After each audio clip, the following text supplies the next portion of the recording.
নমস্কার বন্ধুরা, রিয়াঙ্কা লাইফস্টাইলের প্রথম ব্লগে আপনাদের সকলকে স্বাগত। যে যেখান থেকে দেখছেন ব্লগটা একটু ভালো লাগলে লাইক শেয়ার সাবস্ক্রাইব করে সঙ্গে থাকবেন, পাশে থাকবেন। তো আজকে ছুটির দিন, রবিবার। তো আজকে সেরকম কিছু রান্না বান্না করব না, কারণ কালকে আমাদের না মাটন হয়েছিল। তো সেই কারণে আজকে একটু হালকা পাতলা খাবে বলেই আজকে রান্না বান্না করব। ডাল, আলুর চোখা, এরকমই হালকা পাতলা রান্না হবে।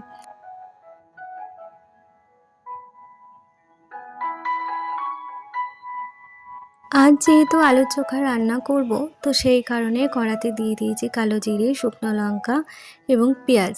সেটা দিয়ে ভালো করে ভাজতে বসিয়ে দেবো। আর এদিকে আলুটা যেহেতু আমি প্রেশারে সিটি দিয়ে নিয়েছিলাম, আলুটাকে সেই শুকনো লঙ্কাগুলো তুলে ভালো করে একটু মেখে নেব আর কি, স্ম্যাশ করে। কারণ খুন্তি দিয়ে না কড়াইতে ভালোভাবে স্ম্যাশ করা যায় না, তো সেই কারণেই ভালোভাবে এটাকে হাত দিয়ে মেখে কড়াতে দিয়ে একটু পেঁয়াজগুলো দিয়ে ভালো করে মেখে নেব আর কি, ভাজা ভাজা করে নেব।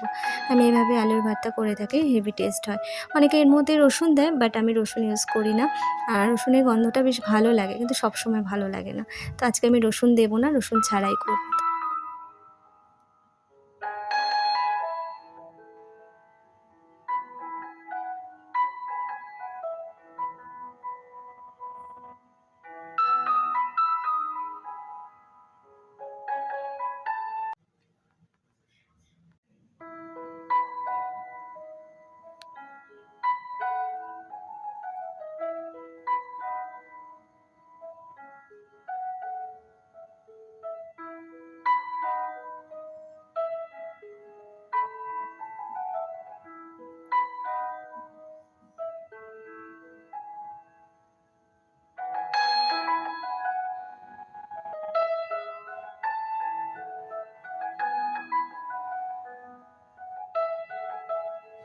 তো আমার রান্নাঘরের কাজকর্ম মোটামুটি হয়ে গিয়েছে। খাওয়ার আগে না ডিমের অমলেট আর একটু পাঁপড় ভেজে নেবো আর কি।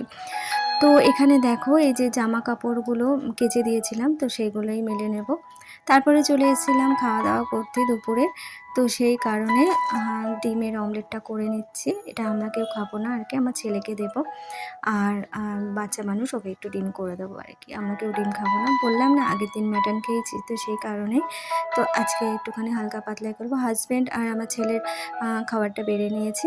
আর ওরা এদিকে নিচে খাচ্ছে, আর এদিকে আমি আমার সংসারে যে টুকটাক কাজ করেছিলাম, তো সেগুলো একটু গুছিয়ে গাছিয়ে নিচ্ছি।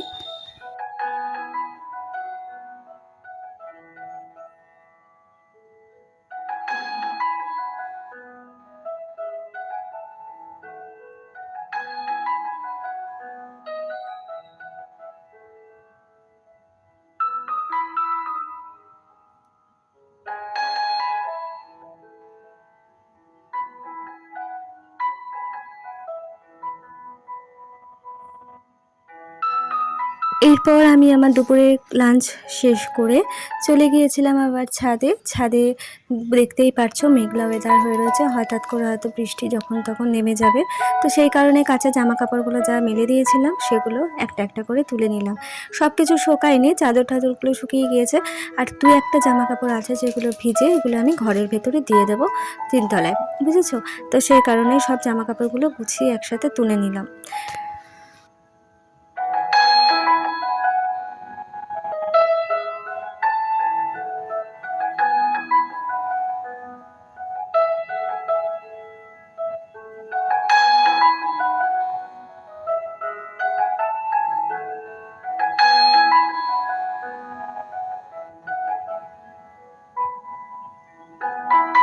তো ছেলের প্যান্ট আর আমার এই কুর্তির সাইডগুলো, গলাগুলো, এগুলো না ভীষণ পরিমাণে এখনও পর্যন্ত ভিজে ছিল, জানো তো। অনেকক্ষণ হয়েছে কিন্তু মেলে দিয়েছিলাম। বাইরে যেহেতু রোদ নেই, সেই কারণে একেবারেই শোকায়নি আর কি। এগুলো এমনি সময় রোদে দিলে কিন্তু চটপট শুকিয়ে যায়। তো যাই হোক, কাজকর্মগুলো কমপ্লিট করে চলে যাব রুমে। তো আজকে আমার ভিডিওটা আর বেশি বড় করব না। যে যেখান থেকে দেখছো, ভিডিওটা যদি একটু ভালো লেগে থাকে, প্লিজ একটা কমেন্টস করো, লাইক শেয়ার সাবস্ক্রাইব করে পাশে থেকো।